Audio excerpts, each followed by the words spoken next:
اس لیے خدا مانا ہے کہ اس کی خبر مجھے حضور صلی اللہ علیہ وسلم نے دی ہے.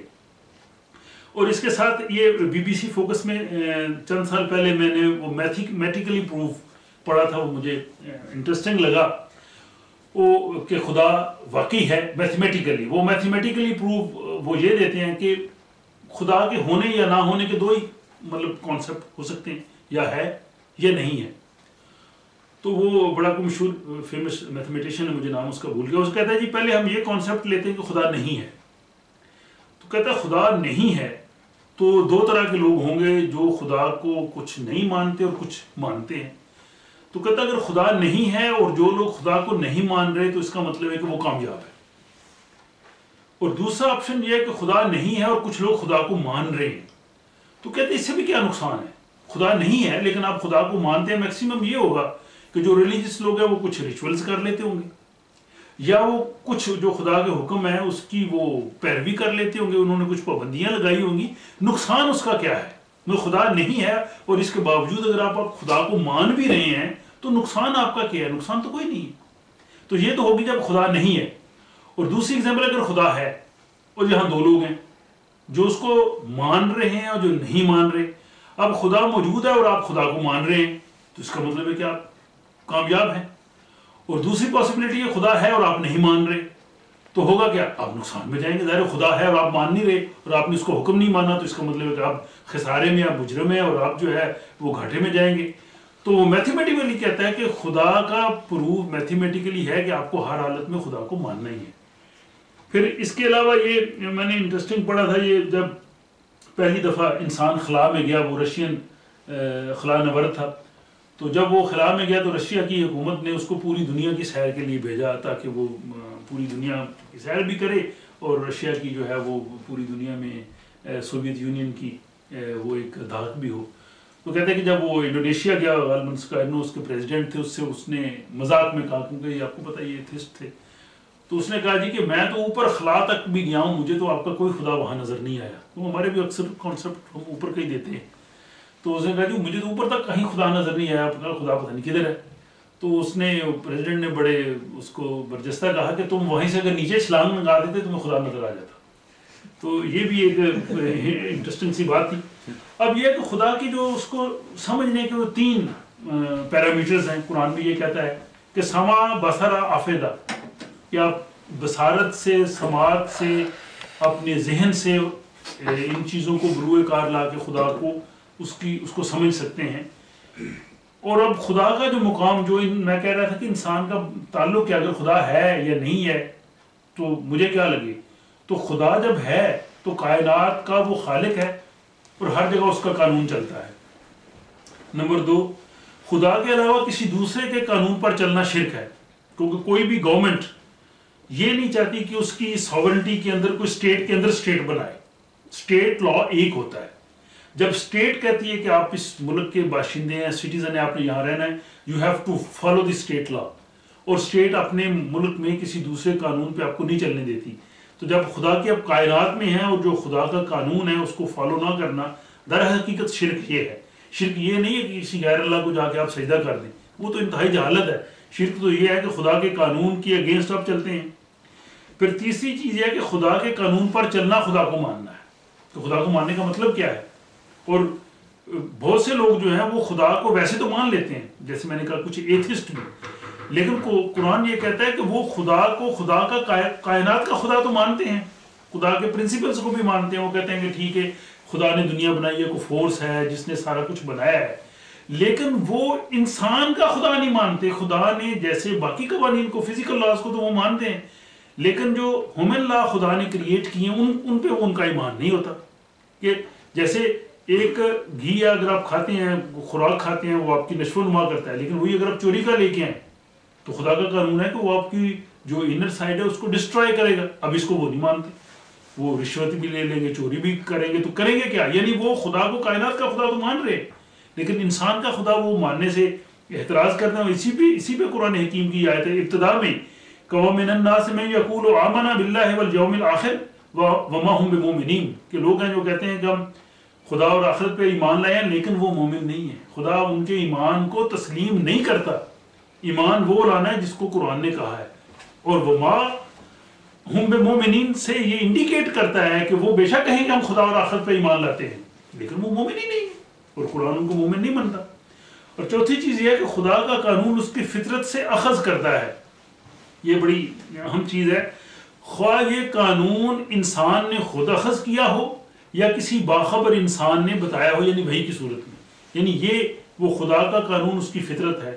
اور علامہ اقبال نے بھی اس چیز پہ روشنی ڈالی ہے کہ وحی یہ کرتی ہے کہ آپ کو ایک جست میں وہ سارا کچھ دے دیتی ہے، عقل انسانی ہزاروں سال کے بعد وہاں جا کے پہنچتی ہے، تو عقل انسانی بھی اگر اپنی ایفرٹ سے بھی وہاں پہنچ جائے اور اس خدا کے قانون کو فالو کر لے تو بات وہی ایک ہی ہے، لیکن وہی آپ کو ابتداء سے ہی وہ سب چیزیں بتا دیتی ہے جس کے لیے انسان کو ہزاروں سالوں کا فاصلہ طے کرنا پڑتا ہے۔ تو یہی خدا کا قانون اس کی فطرت سے اخذ کرتا ہے۔ اس کے بعد اللہ تعالیٰ ہر چیز کا سبب ہے، پی ماڈل کاز ہے، اس کی صفات جو ہیں وہ ٹائم اور سپیس، جس پہ ہم نے پہلے بات کی ہے، وہ ٹوٹل ٹائم اور ٹوٹل سپیس ہے، وہی اول وہی آخر وہی ظاہر وہی باطن، اس کا یہی مفہوم بنتا ہے۔ اب اس سلسلے میں جیسے ہم نے ای میل میں بھی آپ کو لکھا تھا، چونکہ اقبال اپریل میں یوم اقبال ہوتا ہے، اور علامہ اقبال کو ہم سمجھتے ہیں کہ وہ ایک تو ویسے بھی چونکہ آج کے دور میں جتنے بھی شخصیات ہیں ان میں ایک غیر متنازع شخصیت ہے، اور انہوں نے ان کی جو تھاٹ ہے اس کا وہ منبع قرآن ہے، جس کو وہ خود انہوں نے ارمغان حجاز میں بتایا ہے، اور انہوں نے جدید اور قدیم ان تمام چیزوں کو دیکھ کے زمانے کے جو حالات کے تقاضے تھے اس پہ انہوں نے بڑا اچھا لکھا ہے، اور انہی چیز میں انہوں نے خطبات لکھے ہیں، اور جو ان کے خطبات ہیں ایکچولی انہوں نے جو ویسٹ کے اسکالرز ہیں، مفکرین ہیں، اور جو بہت تعلیم یافتہ لوگ ہیں ان کے لیے انہوں نے لکھے ہیں فلسفیانہ زبان میں۔ اور ان کا جو تیسرا خطبہ تھا وہ کانسیپٹ آف گاڈ، تصور الہ اور حقیقت نماز، اس میں جو تصور الہ تک کا حصہ تھا اس کے کچھ اقتباسات میں نے لیے ہیں۔ ویسے یہ بہت مشکل ہے، اس کی انگلش کی زبان بھی بڑی مشکل ہے اور فلسفے کو سمجھنا اور مشکل ہے، اور پھر علامہ نے جس انداز سے بنایا یہ خاصا مشکل ہے، بڑی دقت ہوئی ہے مجھے بھی پڑھنے میں، لیکن پھر بھی جو اقتباسات میں لا سکا ہوں وہ آپ کے سامنے رکھتا ہوں کہ وہ یہ کہتے ہیں کہ عمیق مطالعہ و مشاہدہ کے ذریعے قرآن انسان کے اندر اس عظیم ہستی کا شعور بیدار کرتا ہے جس کی مظہر یہ کائنات ہے، کہ مطالعے سے آپ کے اندر خدا کی ہستی کا جو ہے وہ شعور آئے گا۔ قرآن حکیم ظاہری اور باطنی تجربات و مشاہدات کو اس حقیقت کاملہ کے نشانات سمجھتا ہے جو اول بھی ہے اور آخر بھی ہے، جو ظاہر بھی ہے اور باطن بھی۔ پھر اس کے بعد آئنسٹائن کا سائنسی تصور اگرچہ اشیاء کی بناوٹ کو بیان کرتا ہے لیکن وہ اشیاء کی ماہیت اور کونا پر کوئی روشنی نہیں ڈالتا۔ ذاتی طور پر اس بات پر یقین رکھتا ہوں کہ ہستی مطلق کی نوعیت و ماہیت روحانی ہے، اور اس کا یہ نظریہ ہمیں بہت بڑی مشکل سے دوچار کرتا ہے، اور مشکل یہ ہے کہ وہ زمانے کو غیر حقیقی بنا دیتا ہے۔ علامہ اقبال نے اس سے آئنسٹائن کو خراج تحسین بھی پیش کیا، اپنی فارسی ایک ان کی نظم حکیم آئنسٹائن، اور ان کی اس جو ایک ہاف پارٹ ہے اس پہ انہوں نے بڑی تعریف کی ہے۔ پھر فطرت کو ذات ایزدی کے طور پر وہی تعلق ہے جو کردار کو انسانی ذات کے ساتھ ہے۔ قرآن پاک اپنے خوبصورت لہجے میں اس کو سنت اللہ کہتا ہے، اللہ کی عادت، جس پہ پہلے بھی بات ہوئی ہے۔ پھر قرآن حکیم کا یہ ارشاد کہ وَإِلَىٰ رَبِّكَ الْمُنْتَهَا کہ ہمارا یہ نقطۂ نگاہ طبی سائنس کو نئے مفہوم سے آشنا کرتا ہے، یہ اس آیت پہ انہوں نے بڑے اچھے انداز سے بحث کی ہے، سورہ نجم کی جو 53 آیت ہے۔ پھر وہ کہتے ہیں کہ قرآن حکیم کی روح سے یہ کائنات ارض و سما خدا کی حکمت، طاقت اور تخلیق کی بے شمار نشانیوں سے بھری پڑی ہے۔ آسمان اور زمین کی افنیش اور دیگر اشیاء کائنات کی بناوٹ اور خود انسانی تخلیق میں اہل فکر و دانش کے لیے علم و حکمت کے لاتعداد اسرار و رموز پوشیدہ ہیں۔ خدا کی تجلیات کی تاب انسانی آنکھوں میں کہاں وہ ان کا نظارہ کر سکے۔ لا محالہ ہم خدا کے وجود اور کمالات کی معرفت اس کی پیدا کردہ ظاہری اور خارجی نشانیوں سے حاصل کر سکتے ہیں۔ قرآن حکیم کی متعدد آیات ہماری توجہ حقیقت متعلقہ کے ظاہری اور خارجی مظاہر کی طرف مبذول کراتی ہیں، اور یہاں علامہ نے یہ 2 آیتیں کوٹ کی ہیں، یہ سورہ بقرہ کی آیت کہ ان فی خلق السماوات واختلاف اللیل والنہار، یہ پوری آیت انہوں نے کوٹ کی ہے، اور اس کے بعد انہوں نے اگلی سورہ روم کی پہلی آیت، اس کا مفہوم یہ ہے، ترجمہ یہ ہے کہ بلا شبہ آسمانوں اور زمینوں کے پیدا کرنے میں، رات اور دن کے بدلنے میں، سمندر میں لوگوں کو نفع دینے والی چیزوں کو یعنی مال تجارت کے لے کر چلنے والے جہازوں، اور آسمان سے خدا کے بھیجے ہوئے پانی جس سے مردہ زمین میں جان پڑتی ہے، اور زمین پر پھیلی ہوئے طرح طرح کے جانوروں اور ہواؤں کے بدلنے، اور آسمانوں و زمینوں کے درمیان گرے ہوئے بادلوں میں سمجھدار لوگوں کے لیے نشانیاں موجود ہیں۔ یہ پورے کا پورا بڑے اچھے طریقے سے عطا کیا ہے۔ اور پھر یہ سورہ روم کی آیت کہ آسمانوں اور زمینوں کا پیدا کرنا اور تمہاری بولیوں اور رنگوں کا مختلف ہونا اللہ کی نشانیوں میں سے ایک ہے۔ یہ ڈائیورسٹی جو ہے یہ اللہ کی نشانیوں میں سے ایک ہے۔ پھر وہ کہتے ہیں کہ رواں دواں ندیوں، بہتے چشموں، حسین مرغزاروں، آسمانوں پر تیرتے ہوئے رنگ برنگے بادلوں، انواع و اقسام کے پھلوں اور پھولوں، اور ارض و سما کی افرنیشن میں ہمارے لیے خدا کی کبریائی اور وجود کو ثابت کرنے کے لیے دعوت ہے۔ خدا ظاہر بھی ہے اور باطل بھی ہے، اول بھی ہے، آخر بھی ہے۔ وہی ساری بات علامہ اقبال نے اپنے نقطہ نظر سے کی ہے۔ اور پھر وہ کہتے ہیں کہ قرآن انسان کے اندر اس عظیم ہستی کا شعور بیدار کرنا چاہتا ہے جس کی مظہر یہ کائنات ہے۔ انہوں نے دوسری ضروری بات یہ بیان کی ہے کہ یہ فطرتی مناظر، قدرتی اشیاء دراصل خدا کی عادت اور تخلیقی صفت کی آئینہ دار ہیں۔ یہ دنیا خدا کی مختلف صفات کی جلوہ گاہ اور حکمت و معرفت کا بے بہا خزانہ ہے، اور اس کی رائے میں جس طرح ہم انسان کے اعمال و اطوار کو دیکھ کر اس کی شخصیت کا اندازہ لگایا کرتے ہیں، اسی طرح مطالعہ فطرت اور مشاہدہ کائنات سے معلوم ہوتا ہے کہ یہ عظیم کائنات خدا کی فعالیت اور کردار کی ترجمان ہے، اور قرآن اسے سنت اللہ کہتا ہے۔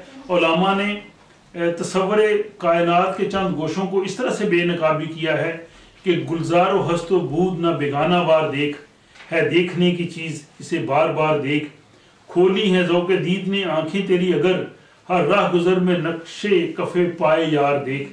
یہ بانگ درا کے اشعار تھے۔ پھر وہ خدا کے وجود کو فلسفیانہ انداز میں تین طریقے سے بیان کرتے ہیں، کہ کائناتی طریقہ، غائتی طریقہ اور وجویاتی طریقہ۔ اور کائناتی طریقہ یہ ہے کہ ہم کائنات کے مطالعہ اور مشاہدہ سے خدا کی ہستی کو معلوم کرتے ہیں۔ جب کائنات کو دیکھتے ہیں، یہ دراصل علت و معلول یعنی کاز اینڈ ایفیکٹ، اس کی بیس پہ یہ ہے کہ جب آپ کائنات کو دیکھتے ہیں تو کاز اینڈ ایفیکٹ سے جب آپ کاز دیکھتے ہیں تو وہ ایفیکٹ کی طرف آپ کا جو ہے وہ دھیان چلا جاتا ہے، اور آخری جو ہے علت وہ آپ فرض کرتے ہیں کہ یہ خدا ہے۔ اور پھر ہمارے ذہن میں یہ بھی سوال ابھرتا ہے کہ خدا کی ہستی کی علت کیا ہے، اس کا ایفیکٹ کیا ہے، خدا کو کس نے بنایا ہے؟ یہ بھی پھر وہ سوال کئی لوگ کر دیتے ہیں۔ تو اس طریق کی خامی یہ ہے کہ یہ خدا پر جا کر ختم ہوتا ہے، جبکہ خالص منطقی لحاظ سے اسے آگے بھی جانا چاہیے۔ ظاہر کاز اینڈ ایفیکٹ تو پھر اس پہ بھی آگے انسان کا ذہن جاتا ہے۔ دوسرا وہ کہتے ہیں غائتی طریقہ میں ہم کائنات کی تخلیق کی غرض و غایت کو جاننے کی کوشش کرتے ہیں، اور وجویاتی طریق میں ہم پہلے خدا کا وجود فرض کر لیتے ہیں اور بعد ازاں اسے بنیاد بنا کر خدا کے خیال کو اس کے ثبوت کے طور پر پیش کرتے ہیں۔ علامہ کی رائے میں یہ فلسفیانہ انداز ہمیں خدا کی ہستی کا قائل نہیں کرتا، کیونکہ اس میں اشیاء کائنات اور فکر کو الگ الگ خیال کیا جاتا ہے، اور اسی طرح فکر اور مادے کی دوئی مکانیت کا احساس ہوتا ہے۔ خدا تو اب بھی اپنی خلاقی صفت کا مظاہرہ کر رہا ہے، اس لیے کائنات کو ایک مشین کی طرح خیال کر کے خدا کو خارج سے اس پر اثر انداز تصور کرنا درست نہیں۔ یہ تصور غلط ہے کہ خدا اس کارخانے قدرت کو چلا کر اب آرام کر رہا ہے، جیسے وہ ہندوؤں میں ہے کہ وہ اب آرام کر رہا ہے اور یہ ساری ایشور کی لیلا ہے۔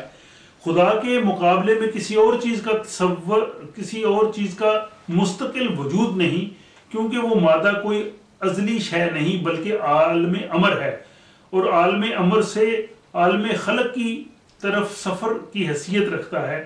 علامہ اقبال خدا کے وجود اور خودی کے باہمی ربط پر روشنی ڈالتے ہوئے کہتے ہیں کہ تیری نگاہ میں ثابت نہیں خدا کا وجود، تیری نگاہ میں ثابت نہیں خدا کا وجود، میری نگاہ میں ثابت نہیں تیرا وجود۔ وجود کیا ہے؟ فقط جوہر خودی کی نمود کر اپنی فکر کے جوہر ہے بے نمود تیرا۔ تو یہ ضرب کلیم میں علامہ نے اس پہ بات کی ہے۔ اس کے بعد مفکر اسلام علامہ اقبال کی رائے میں کائنات کی بنیاد روحانیت ہے، مگر اس کی دینی اور دنیاوی سرگرمیوں پر مشتمل ہے۔ انسان کے دل اور کائنات خارج میں ایک ہی ہستی کی نشانیاں پائی جاتی ہیں، اور خطبات میں علامہ اقبال نے حضرت باجدید بستامی رحمۃ اللہ علیہ کے کچھ مریدوں کا ذکر کیا کہ کچھ بیٹھے بات کر رہے تھے کہ ایک وقت تھا جب کچھ بھی نہیں تھا، جب صرف خدا تھا، تو انہوں نے فرمایا کہ اب کیا ہے، ابھی تو وہی ہے۔ تو یہ وہ خیر اس سے پھر وہ تصوف کے کچھ سلاسل بھی شروع ہوتے ہیں، ہم اس بحث میں نہیں جاتے، ہم واپس آتے ہیں کہ علامہ نے کائنات کی ساخت اور نوعیت کے بارے میں مختلف مفکرین کے خیالات کا جائزہ بھی لیا ہے۔ انہوں نے نیوٹن نے، آئنسٹائن نے کافی عرصے سے کائنات کے بارے میں یہ نظریہ پیش کیا ہے کہ یہ خلائے بسیط کے درمیان واقع ہے، اور آئنسٹائن نے اس مادی تصور کائنات پر ضرب کاری لگائی ہے اور نظریہ اضافت پیش کیا جس کی روح سے کسی چیز کی نوعیت اور حقیقت دیکھنے والے کی حالت کے مطابق بدل جاتی ہے۔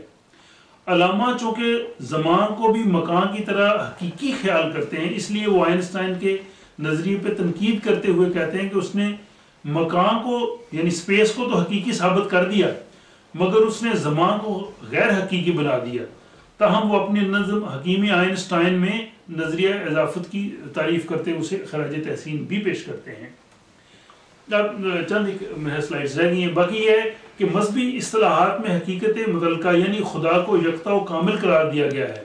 علامہ اس کمال کو فردیت سے متعلق کرتے ہیں اور ثبوت کے طور پر سورہ اخلاص پیش کرتے ہیں، پھر اس کمال کی تعریف متعین کرنے کے لیے برگساں کا اقتباس بھی دیتے ہیں کہ اگر فردیت اگر کامل ہو تو اس کی شرط کمال یہ ہوگی اس وجود نامی کے کسی جزو کا اس سے الگ ہو کر اپنی ہستی کو برقرار رکھنا محال ہوگا، اور اس نظریہ سے ذات باری کی اپنی صمدیت اور قیومیت سے تہی ہے، اور سورہ اخلاص میں بیان ہوئے کہ وہ صمد ہے، وہ ہے کہ جس کی طرف ہر شے رجوع کرتی ہے وہ کسی چیز کا اور اس کی محتاج اور وہ ہر چیز سے بے نیاز ہو، اور حقیقت لامحدود بائیں ہمہ کوئی شے اس سے ماورا نہیں ہے، وہ لامتناہی ہے، وہ ان معنوں میں کہ اس کی تخلیقی فعالیت کے ممکنات جو اس کے اندرون وجود میں مضمر ہیں لامحدود ہیں، اور یہ کائنات جیسا کہ ہمیں اس کا علم ہوتا ہے اس کا جزوی مظہر ہے، خدا کی صفات کا مظہر ہے۔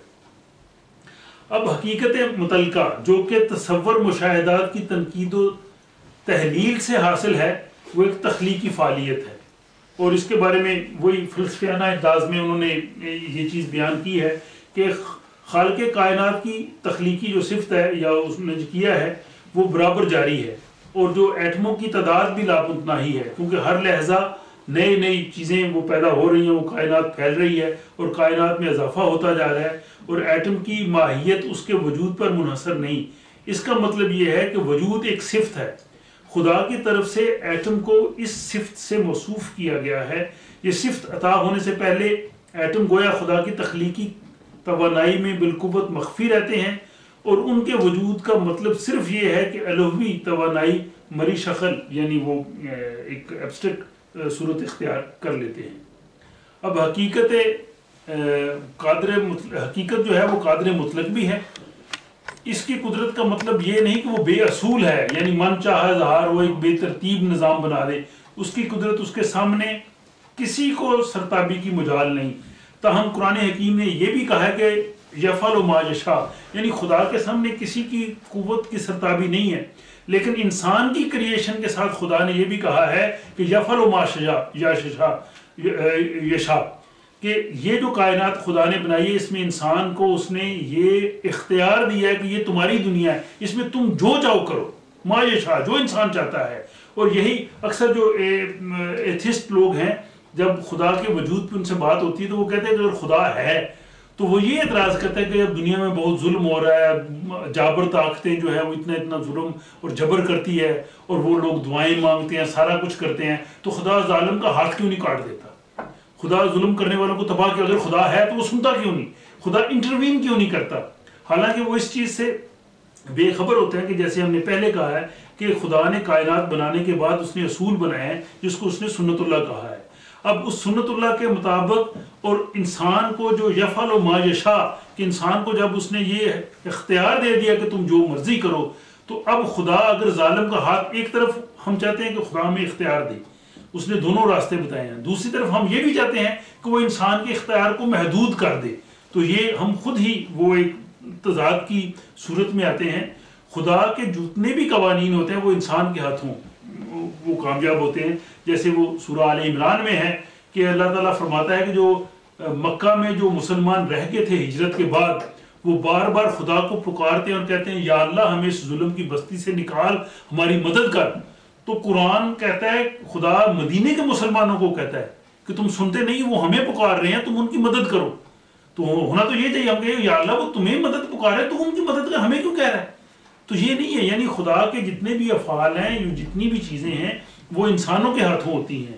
اور اب یہ کہہ دینا کہ اگر کہیں پہ ظلم ہو رہا ہے خدا خود انٹروین کرے، وہ تو جو خدا نے دنیا کا جو ماڈل بنایا ہے، جو اس کی سنت اللہ ہے، جو اس نے انسان کو اختیار دیا ہے، وہ سارے کا سارا پھر وہ ملیا پیٹ ہو جاتا ہے. تو یہ ممکن نہیں ہے. تو یہی آیت کو علامہ اقبال نے یہاں پہ کوٹ کیا ہے کہ اس کے ہم معنی نسو جو ہم پہ جو وارد ہوتے ہیں، اس سے اظہار قدرت پر کسی قسم کی قدغن نہیں ہے. یعنی خدا نے جو انسان کو اختیار دیا ہے، اس سے خدا کا اختیار کسی طرح سے وہ لمیٹڈ نہیں ہوتا. اور اس طرح دیکھیے کہ جو قدرت علامہ کے تصور الہ میں ملتی ہے وہ مختلف ہے. یعنی اس کا خدا نے جو اس کا سارے کا مفہوم یہ ہے، چونکہ بڑی اس کی مشکل الفاظ ہے اور فلسفے کی زبان بھی ایسی ہے کہ خدا نے جو کائنات تخلیق کی ہے، تخلیق کرنے کے بعد انسان کو اپنی دنیا میں رہنے کے لیے اس نے پورے کا پورا موقع دیا ہے. اب آخر میں یہ آخری سلائیڈ تھی اور اس پہ آپ لوگ اپنے علم کی روشنی میں بات کریں. تو بات وہی ہے کہ جو فکر انسان میں انسان پوری دنیا میں خدا کو دیکھتا رہا ہے. ہر قوم نے، ہر قبیلے نے اپنے اپنے طور پہ خدا کا کانسیپٹ لیا ہے. پھر اس میں بے شمار سوالات بھی آتے ہیں. اب چونکہ میں نے شروع میں کہا تھا کہ ایک نشست میں مشکل نہیں ہے کہ اس پہ ہم ساری بات کریں. اب قرآن خدا کا کیا تصور دیتا ہے، صرف چند ایک آیتیں آج میں نے لی ہیں، لیکن اگلی نشست میں ہم یہ لیں گے کہ قرآن کی تعلیمات سے، قرآن کو پڑھنے کے بعد خدا کا کیا تصور نکلتا ہے، قرآن خدا کے بارے میں کیا کہتا ہے، اور ایک مسلمان کو کس حد تک اس چیز کو سمجھنا ہے اور خدا پہ کیسے ایمان لانا ہے، اور ہمارا اور خدا کا کیا تعلق ہے. یہ ساری باتیں انشاءاللہ ہم اگلی نشست میں کریں گے. یہ علامہ کی غزل تھی، یہ مجھے بڑی پسند، پہلے بھی شاید ایک دفعہ ہم نے یہ لی ہے. اور اکثر ہم بات کرتے ہیں پریشانیوں کی، دنیا کی، کائنات کی، تو مجھے یہ بڑا ان کا میسج اچھا لگا. وہ کہتے ہیں کہ اگر کجر و انجم آسماں تیرا ہے یا میرا، مجھے فکر جہاں کیوں ہو، جہاں تیرا ہے یا میرا. مجھے فکر کیوں کرنے کی ضرورت ہے؟ اگر کائنات میں کچھ گڑبڑ ہو رہی ہے، خراب ہے، تو یہ کائنات ہی تیری ہے، یہ خدا، یہ تیری دنیا ہے. تجھے لگے مجھے کیا، مجھے کوئی فکر نہیں ہے اس چیز کی. پھر اگلا ہے کہ اگر ہنگامہ ہے شوق سے ہے لامکاں خالی، خطا کس کی ہے یا رب، لامکاں تیرا ہے یا میرا. وہی لامکاں کا جو بھی ہم نے اس اسپیس کا کیا کہ یہ یا رب تیرا ہے، میرا تو اس سے کوئی تعلق نہیں ہے. اسے صبح ازل انکار کی جرت ہوئی کیوں کر، اسے صبح ازل انکار کی جرت ہوئی کیوں کر، مجھے معلوم کیا وہ رازداں تیرا ہے یا میرا. وہ کہتے ہیں، یہ اقبال ہی کہہ سکتا، کہتے ہیں کہ اس نے جو شیطان نے سجدہ نہیں کیا تھا اور تیرے حکم پہ اس نے انکار کر دیا تھا، مجھے کیا معلوم ہے، وہ تو تیرا رازداں تھا، تجھے پتہ ہونا چاہیے، مجھے کیا معلوم ہے کہ اس نے کیوں انکار کیا. اور پھر محمد بھی تیرا، جبرائیل بھی، قرآن بھی تیرا، مگر یہ حرف شیریں ترجمہ تیرا ہے یا میرا. بڑے خوبصورت انداز میں انہوں نے یہ انسان کی جذبات کی بات کی ہے. اور پھر آخر میں وہ بڑا اچھا وہ بھی ان کا شعر ہے کہ اسی کوکب کی تابانی سے ہے تیرا جہاں روشن، اسی کوکب کی تابانی سے ہے تیرا جہاں روشن، زوال آدم خاکی زیاں تیرا ہے یا میرا. کہ کہتا ہے کہ اسی ستارے سے تیری دنیا روشن ہے. اگر انسان کا زوال ہوگا، آدمی کا تباہ ہوگا، تو یہ نقصان تیرا ہے، میرا تو نہیں ہے، کیونکہ یہ تیری دنیا تو میری وجہ سے روشن ہے. تو یہ انہوں نے بڑے اچھے انداز سے مکالمہ کیا ہے. یہ ساری آج کی پریزنٹیشن تھی. تو اب اس کے بعد انشاءاللہ آپ لوگ جو ہے وہ اس میں اپنے خیالات، کیونکہ بہت سی چیزیں ایسی تھیں وہ خاصی مشکل تھیں سمجھنے میں بھی، اور جو علامہ کا اسپیشلی جو فلسفہ تھا. تو آپ لوگوں کا بہت شکریہ جی. اب ہم جو ہے وہ اگلا راؤنڈ شروع کرتے ہیں کہ آپ لوگ جو ہے وہ اس میں نظارہ خیال کریں.